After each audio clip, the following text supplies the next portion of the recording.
Hello and welcome to NewsClick. In today's episode of International Roundup, we have Prabir Purkayastha, our editor, who will be talking to us today about the failure of the Hanoi Summit between the United States and North Korea. So Prabir, the Hanoi Summit, which was supposed to bring us the end of the Korean War, the long-drawn Korean War, it kind of failed. What happened here? I guess we have to call it a failed summit because no result came out of it, no agreement was reached. So this particular summit between Kim and Trump, we have to accept it as a failure. Now, Trump immediately held a press conference, did not raise the temperature too high. He did not condemn President Kim. He did not condemn that, they're really bad, they didn't reach an agreement with us, and so on. So he has left a doorway open for future negotiations, but he has also said that whether it will take place soon or it will take a long time, he doesn't know. So let's look at what he has substantively said as a reason for the failure. And according to him, they were asking for withdrawal of all sanctions, before which they would not proceed to the next step. He also said at one point that the amount of the areas they were willing to denuclearize, United States wanted a different set of areas and a much larger denuclearization. So it appears from even Trump's statement, the issue was lifting of sanctions and denuclearization of North Korea. What would be the shall we say, the steps to be taken, how much they would be in sync or otherwise. In this, Trump's statement was North Korea wanted all the sanctions to be lifted, and this is something that the United States was not willing to accept. North Korea said something else. In fact, after Trump's press conference, they also held a press conference in which the North Korean spokesperson said they had asked for specific set of sanctions to be lifted, but not all sanctions. And they said they will take in tandem steps to denuclearize parts of North Korea, wind up certain test facilities, nuclear facilities and so on, but they would not denuclearize completely till all the commitments both sides had made are fulfilled. So it seems again from what they are saying, and it does seem it would be very surprising if North Korea had asked all the sanctions to be lifted, as Trump has said, before they take any steps. Even American commentators have said they don't really think that was possible.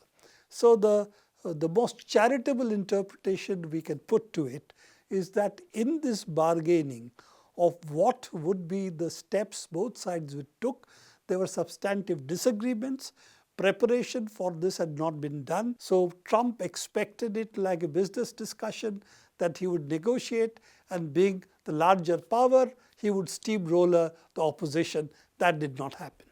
Very clearly, North Korea knows that if they give up, they agree to Trump's terms, then effectively they would have disarmed, and then United States could very easily, as they have done in numerous other occasions, walk out of the agreement, and then North Korea would have to start what is its self-defense all over again.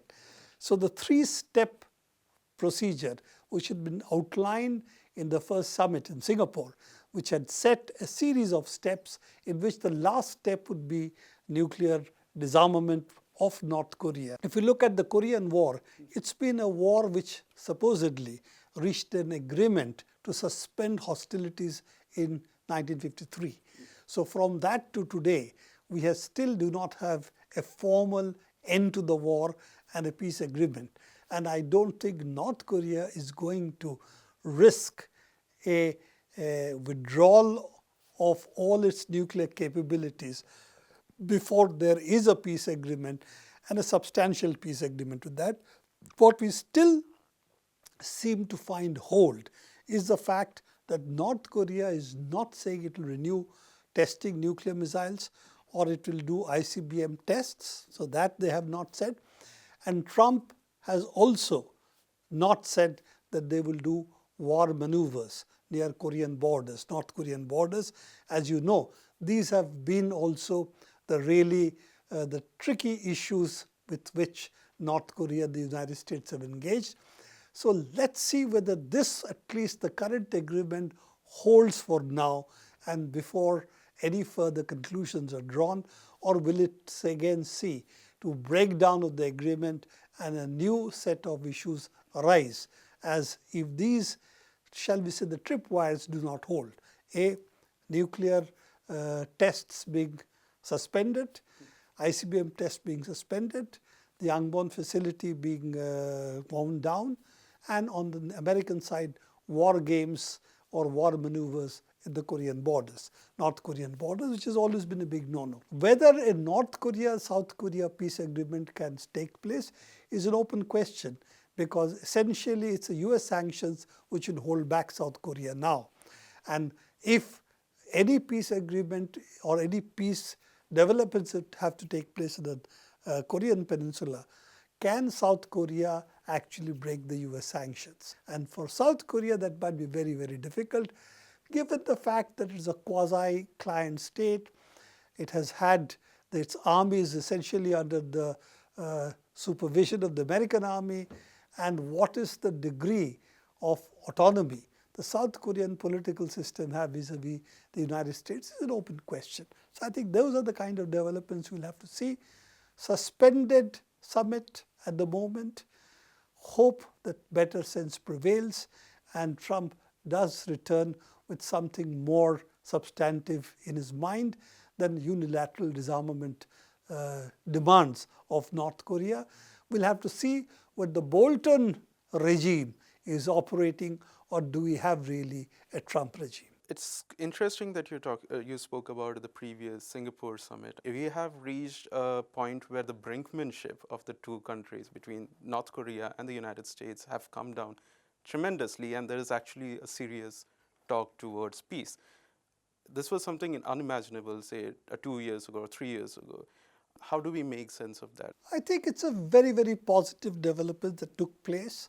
It's unfortunate that North Korea had to go down the nuclear path for the United States to leave its open hostility to North Korea and converting it a completely pariah state, which is what it had done. I think that this is the positive element, that North Korea, with going down this path, both ICBM testing and the nuclear tests, in which they seem to have exploded a hydrogen bomb as well. I think that has made clear that North Korea was not going to roll over and accept being subordinated to the United States. It was not going to surrender. And let's face it, the new economic kid on the block, the power in the world today, is also China. And China is North Korea's neighbor. So I think both of these are changed contexts in which the United States is now working what it has to do vis-a-vis North Korea. And I think this is also a lesson for South Korea, that its future lies more with economic integration with China, East Asia by and large, and that it cannot be simply an outpost of the American empire in the eastern part of Asia or the eastern borders of China. And economic scenarios which are changing, whether the United States adopts to it, adapts to it, changes, or it will try to be still the sole global hegemon. This is something we have to see. Trump's behavior in other parts of the world do not bear this talk about changing its, shall we say, stance towards the world. He still wants to behave as a global hegemon. But in the case of North Korea, yes, we have seen that there has been a rethink on North Korean policies. And one final word, diplomacy is talking to your enemies. If you are among your friends, you don't need to use diplomacy. Okay? It is the task of diplomacy to take over when you have bad relations, strained relations, and in this particular case, a near war-like situation. That's all for today. Please do like and subscribe our channel and share our videos. Thank you.